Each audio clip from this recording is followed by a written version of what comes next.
What we're going to talk next about is this vesting tab. So go ahead and go over there. And what we're going to look at here first is we can see the different buckets that we have. We can also note the quantity of tokens, how much is unlocked at TGE. Again, this is really important alongside each year. So, and you can see the appropriate metrics here. And again, this is really important stuff because this is essentially the tokens that will be released out into the market. Okay, now there's two separate things that you need to pay attention to. Number one is going to be the circulating market cap. And number two is going to be your fully diluted valuation or market cap. All right, and there's a difference between these two separate things. So if you look at over here, we'll note that our circulating market cap, you can see over here, it's a little bit under 5 million. And we can also see over here that our fully diluted valuation, then remember, it's $20 million. And so basically the difference between these two, as I noted in the first basic video series, is inflation, right? And so what you can see here now is we actually have a decent percentage of the supply that's out in the very beginning. And this you can also see from this. So we can see over here, hey, TGE circulating tokens, what's out in the beginning? It's 22%, all right? You can see that reflected right here. So this is 22% of essentially the fully diluted valuation that's out in the very beginning. And that's the beginning of this. And then, of course, as time goes on and these tokens are released, you can see over the given time frame. Again, this is all customized based on the vesting schedule that you set.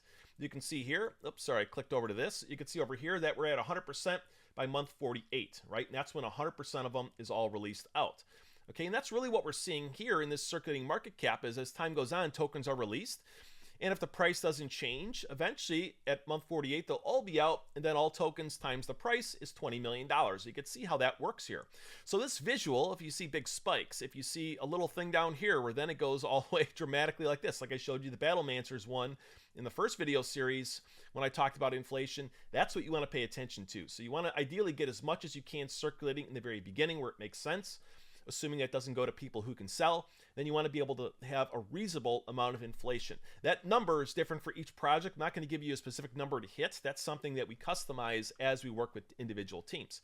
However, you should also understand that the speed at which you release tokens, if those are sold, again, it can kill your liquidity pool and start to degrade your price, right? And that's the main thing that we want to pay attention to.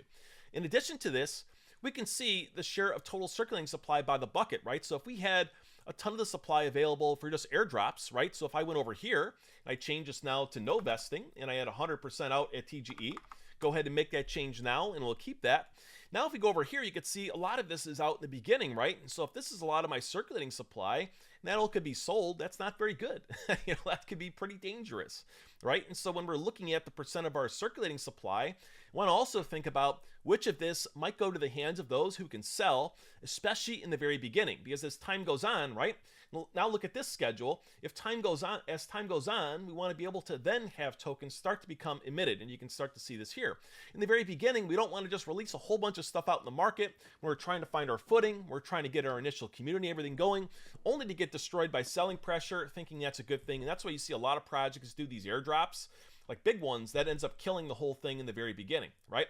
Now, one other thing I want to note is as I've changed the amount of tokens that are out in the very beginning, you also notice that our vesting schedule changed, right? So now it's higher than it was before. Before it was just under here. And now this percentage has also increased in our circulating. So you can see now we're at 32%. Previously, we were at 22%, right? Because now we've said, all right, we have 10% of our tokens, and those are going to be out in the very beginning. So therefore, this increased by 10%. So now, hopefully you can start to understand the connections between circulating market cap, the fully diluted valuation, how inflation works, also selling pressure. In the next video, I'm going to show you a very simple example of a liquidity pool.